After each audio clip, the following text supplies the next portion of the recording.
Citizens of the Milky Way, my name is Maureen Bogey, and welcome to the Creep Street Book Club. I host a podcast with my husband, Dylan Hackworth, called the Creep Street Podcast, where the two of us learn about and discuss really anything weird and spooky, macabre, really a big range, like true crime, hauntings, cults,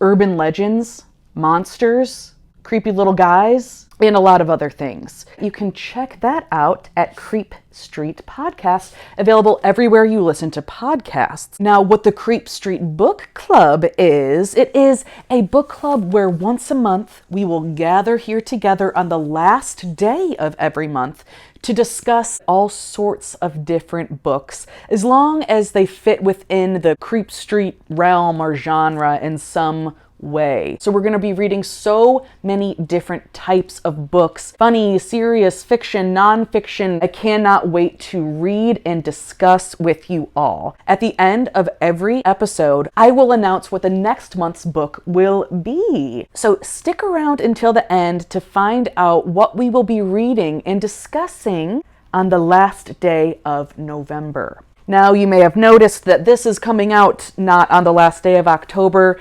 Some of our listeners over at Creep Street Podcast already know this, but I was traveling earlier this week. It was also me and my husband's anniversary earlier this week. Travel plans changed last minute. It was a lot. And you know what? Life happens. And we're understanding of that here. But let me tell you all that this book was worth the wait, honey. But some of you may be wondering, what about us? How are our voices going to be heard? How can we change the conversation? How can we make an impact? And the great news is there's lots of ways. I want everyone to feel comfortable to write in the comments of this video and to put any kind of ideas or questions or theories or anything like that. And same thing with our Discord. Creep Street Podcast already has a Discord, and there will be a subsection for the Creep Street Book Club. Also, there is a Google form, which I will add in the description of the video here, and it's also at the link in our bio on our Instagram. It is just a Google form where you're going to give us all sorts of questions and ideas and thoughts. Also, you can officially give your suggestions for future books for the Creep Street Book Club. Okay, now that we know what's going on, I am so excited that we are finally able to talk about October's book, I'm in Love with Mothman by Paige LaVoie. And I'm so sorry, it might not be pronounced LaVoie. You gotta give it a shot. And I did. Nevertheless, she persisted. So some of you may know that we recently did a series on Mothman on the Creep Street Podcast, and I've got my Mothman shirt. And when I saw the title of this book, it was no question.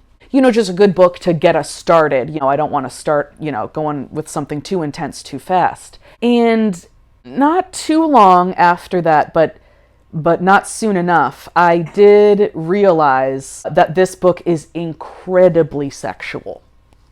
Yeah, real sexual. Was I embarrassed when I found that out? Yes. Would I have chosen this book for the book club if I knew how sexual it was? No. Did I read 100% of the book at my in-laws' house? Yes.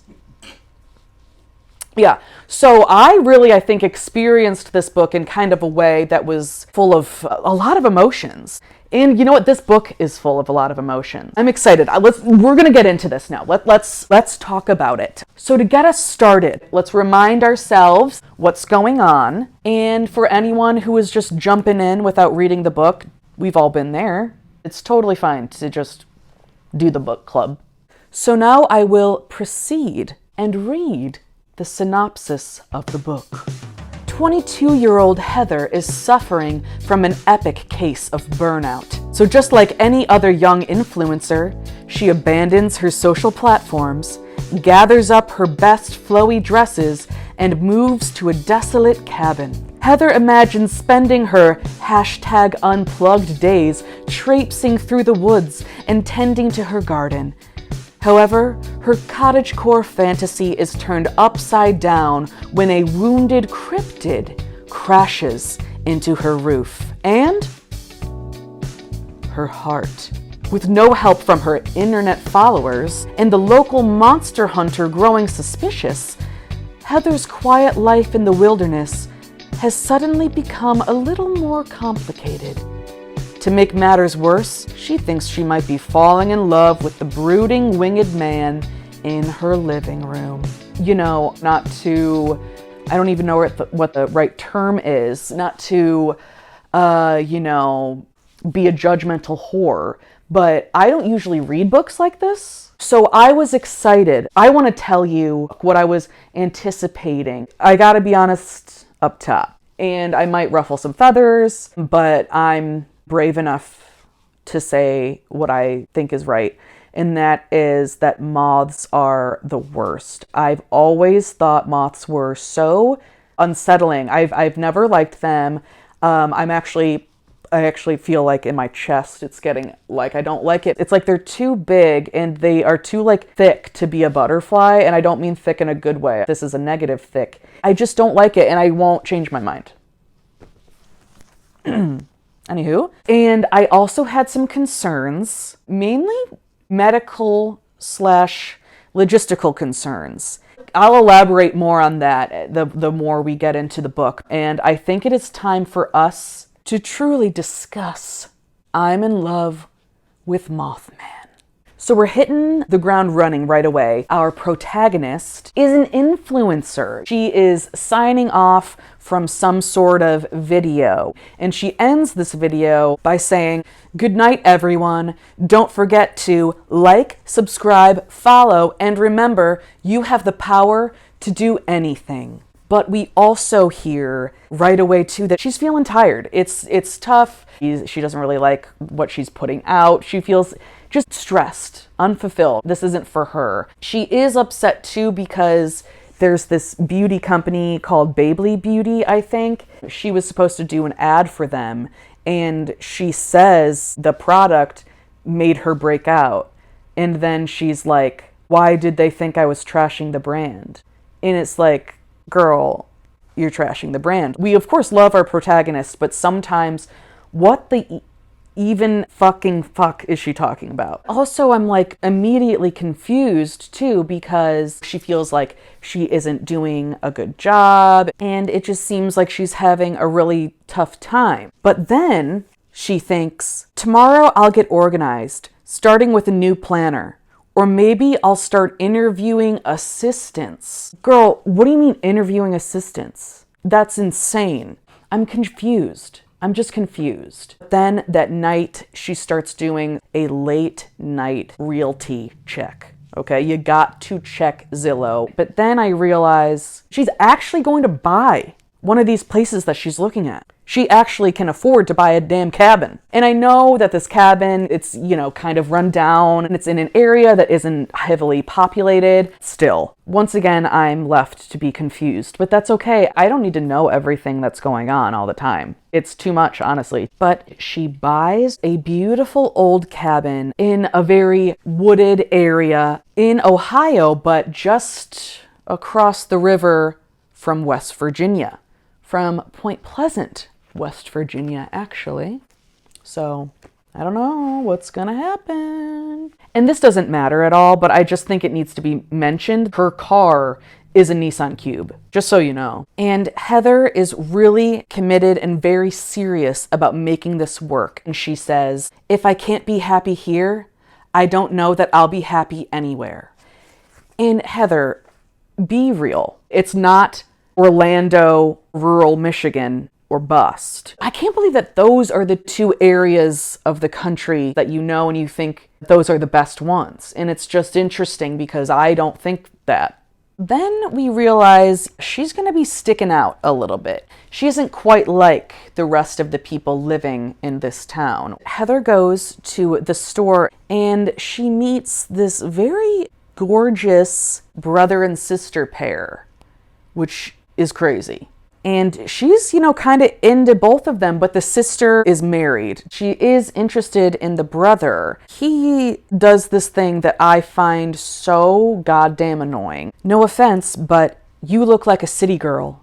Meaning, for curiosity's sake, have you ever climbed a tree? What a litmus test. It just reminds me of that bullshit when a woman is wearing a shirt that's like a band and some guy is like, oh, name 5 of their songs.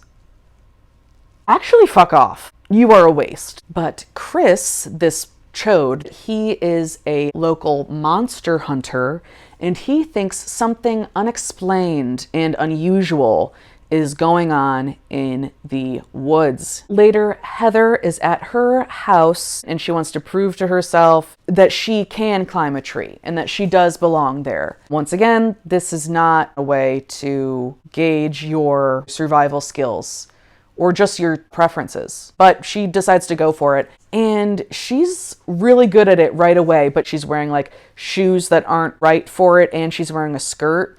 And it's like, why are you doing that?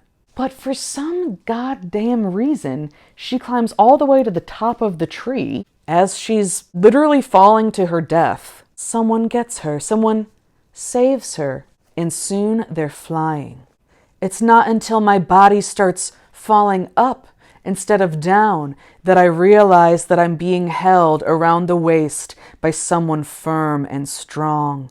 I'm not sure how, but it feels like we're gliding through the air.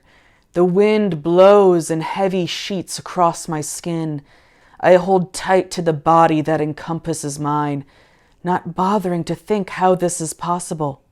I'm too distracted by the firm chest my head has fallen back against. I crane my neck to see their face, but even in the darkness, I can tell something is wrong. It's a prank, I decide, because it must be. No, it mustn't be. You're flying. You're flying. No, it's not a prank. Chris couldn't have done this. He's a dumb motherfucker. Soon thereafter, she finally realizes this is real. This is the monster. And she describes this being, and it goes a little something like this. There are no seams to this midnight black costume of feathers and bone. When I stare into the globe-round eyes, bile rises in my throat in place of a scream. Its strange features are a cross between an owl's and an insect's, with a beak-shaped mouth that twists downward and a body that feels the same as if a man held me tight in his arms. The impossible creature blinks, turning its attention to me. There's an unsaid tension in the moment, as if the strange thing before me can sense every ounce of fear, and with each moment, I stare into those unblinking eyes. You just said that he blinked. So they're not unblinking eyes, but I understand that it's scary. This is like so vile to me, the description of the face. That was very scary. But the body, I mean, we'll see. I'm listening. But after that viewing, she still says again that she thinks that this must be some kind of prank. And that took me out of it, I'll be honest. It took me out of the moment. But then this being, this monster, speaks to Heather and tells her that she's a foolish human and that she should have never entered the forest. And she describes his voice as rich and deep like oak and midnight. And oh my God, I love that. That's good. And I'm aroused. Enough. It's starting, at least, whatever. The next big part that I think is important is when Mothman, we don't know it's Mothman yet, but Yeah, Mothman lands on her roof and like messes up his wing. So she is somehow able to drag him inside. And Heather describes him using some words like exoskeleton, which also is like so offensive to me. Like, oh my God, I'm disgusted. But she does take very, very good care of him. But then Chris just enters her house or tries to enter her house without any sort of invitation or warning or anything like that. If someone were to enter my house like that, I would hunt them for sport. It's fair to say that this was inappropriate, but thankfully he didn't realize that Mothman was there. But after he leaves, we see that Mothman can transform. He doesn't always have to be in this Mothman, spooky, kind of nasty, form. He can also be a hot guy. He doesn't look just like anyone else, but still looks human enough and is super hot. And I just want to read a couple of excerpts. Oh, and just as a reminder, she has not seen his lower half yet. And they've been building that up. At this point, I'm excited. Not just like, sexually. I'm just excited to have the information. What are his legs like? It's not even just about the, the peen. It's about the legs. It's like when you only saw people with a mask on and you saw them with their mask off, and then their lower half of their face looked completely different than what you were expecting and your earth shatters. That could be here. So here we go. The quilt slips away, and for the first time, I get a look at the lower half of his body as he stalks towards me. The exoskeleton clings like armor to his legs. It climbs up his waist like a mermaid's scales. If I squint, it's like he's wearing a dark pair of leggings, but he's not. I mean, I know he's not wearing leggings. I just think that description of his legs is absolutely grotesque. Scales? Like, absolutely not. But then something exciting kind of happens. Heather has some scratches on her from a time with Mothman when he wasn't even, conscious. It wasn't on purpose, but she had some scratches on her. And he starts kissing these scratches. And I'm like, okay, here we go. They're about to fuck. And I'm going to be honest, that's kind of what's pushing me through. And Heather is a little concerned, a little worried, not because he kissed her, but because she wants him to do it again. And then he calls her a witch, and I don't really get it because I thought maybe in this reality, there are witches like that. I was so excited. And I thought that was going to be a thing, oh, Heather's also a witch, but it's not. And I don't really get it. He's afraid that she's a witch or that there are witches. And then it doesn't really go anywhere. So maybe that was a missed opportunity. What do I know? And after the first time that he asks her if she's a witch, she says that she laughed for an hour before she could respond. An hour's a really long time.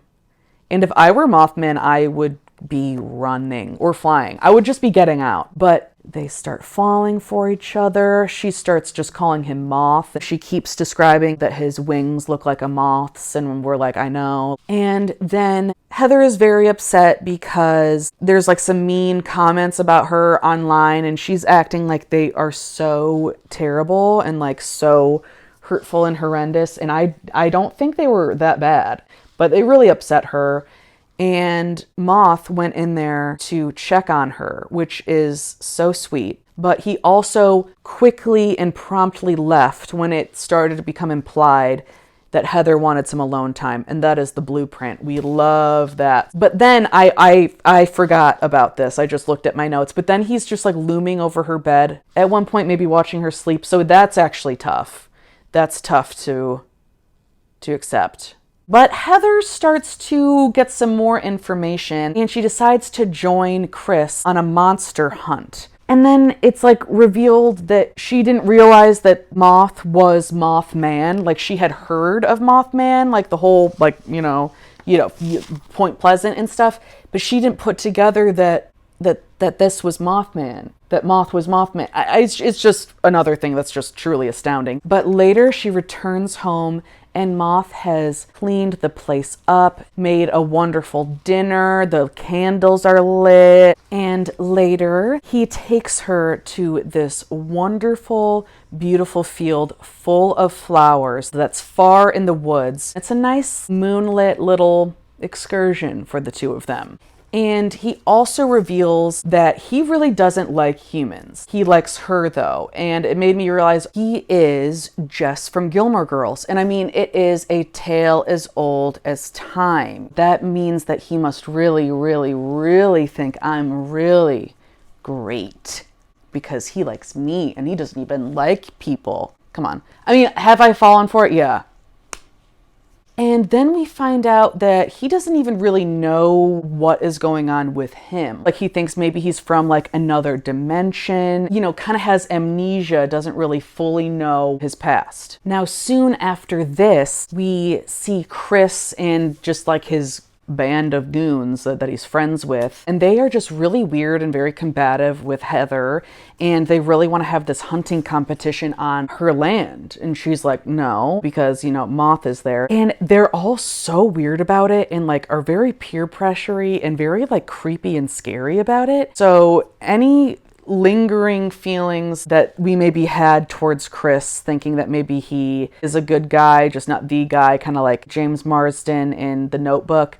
No, he's a fucking asshole chode. So then Heather comes back and Moth isn't there at first and she thinks Moth has left her because, Wing is healed, and so she gets drunk and she's all upset, but then Moth comes back. He's, calling her his little flame, like a moth to the flame. Hello. I wrote this down at this point in the book, and I think it is worth reminding you all as well that at this time, to be frank and to be blunt, we have no dick information, because when we heard about the leg situation much earlier on, they didn't really say much about what the junk situation was. At this point in the book, we're still waiting for that. That's the sign of a good author. She's spinning a yarn around the description of a dick. Finally, we are at the moment. The sex is finally going to occur. And this is when I'm concerned. I'm worried for her body. If I'm being completely frank with you, I'm worried for her vagina.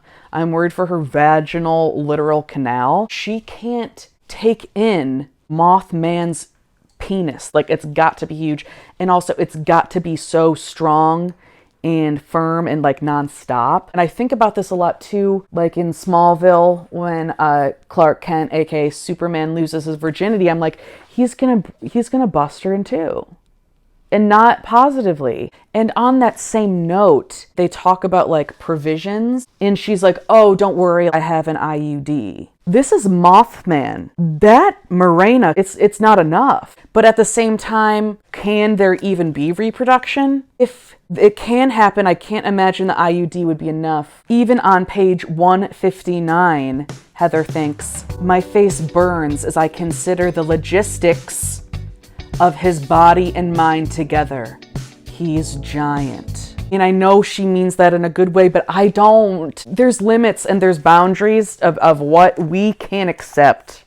There's a lesson in that. It's also literal, and I mean it physically. But then it happens. And I would read some of it out loud, but I genuinely don't know if I can. But if you're curious, it's mainly on page 159 to 162. Then he gets up to go pee and she's like, oh, how could you ever get out of this bed? And it's like, bitch, if you don't go up and pee as soon as possible, you're going to have the worst UTI that's ever happened. There's going to be no antibiotics for you and you're fucked. Get up and pee right now. Then I think they shower together, which I'm going to be honest also sounds bad to me. I'm cold half the time. I have an agenda in there.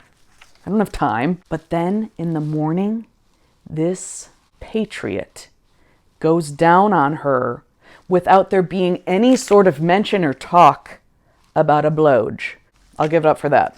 And then Heather's mom shows up. Not like literally at that exact moment, but, or is it maybe? It's around then. And it is interesting because she has not been on board with her living out there. And at first I was like, Mom, you need to get on board. But then I was like, yeah, if my 22-year-old daughter went to go live in the middle of the woods in rural Ohio where she's never been, yeah, I would be a little worried. It turns out she couldn't get a hold of Heather. And it's because Mothman, or Moth, just like squeezed her phone to dust earlier. It's just amazing that he fucked her so good. She forgot she didn't have an iPhone. Later in the evening, she has to get back with Mothman. But then he shows her this clearing in the woods that is like his area. And it's kind of just like an accumulation of lots of different random things. One of them is a crown, and Heather really wants to wear it. It's a cringe moment. And I just don't like it. He's like an actual bird keeping shiny things. Just, it wasn't for me. And they are in the woods together though. They're getting a little hot and heavy, and he like rips her underwear. He does that kind of thing a lot. That's hot, yes, but also like, stop wrecking my things. But he goes down on her, and then he comes up and he says, absolute perfection. And I laughed out loud for a long time at that. And so they're just having sex outdoors in the woods, and that's my actual hell, especially at night. And then Heather is about to go out and have some fun with her mom, but it turns out Chris has finally captured Moth. Heather, of course, is freaking out, but thankfully Heather finds Moth and takes him out of the ropes that he's like in this like bed of a truck or something. It's dark, but it turns out he has these like regeneration powers, which we love, you know, why not? So Heather wants to just kind of like move on from that because I don't really know why. And Moth is like, no, I was just like abducted from our home, and now everyone knows that you have been housing me. No, we can't just like pretend this didn't happen. It's just another thing where I'm like, Heather, what the fuck are you talking about? Eventually, Moth and Heather go back to the house, but then Chris shows up and he's just like trying to get all this fucking shit going. And he's like, here, like, touch my chest, or whatever the fuck, because he just got like scratched by Moth. Don't put my hands on your fresh wounds, you pervert. But then Chris is gone and Mothman comes back and he remembers that he's a prince from another realm. Oh my God. Okay. Like, yeah. And they start to get a little frisky again. This is when we find out that there's like a sheath covering his penis, okay, like a sword sheath. And they're going at it, and now we finally get to hear what Heather thinks about Moth's penis. Let the record show that as far as penises go, Mothman has a pretty good one. A pretty good one? We've been reading for 235 pages, and we hear that his dick is pretty good. Nope.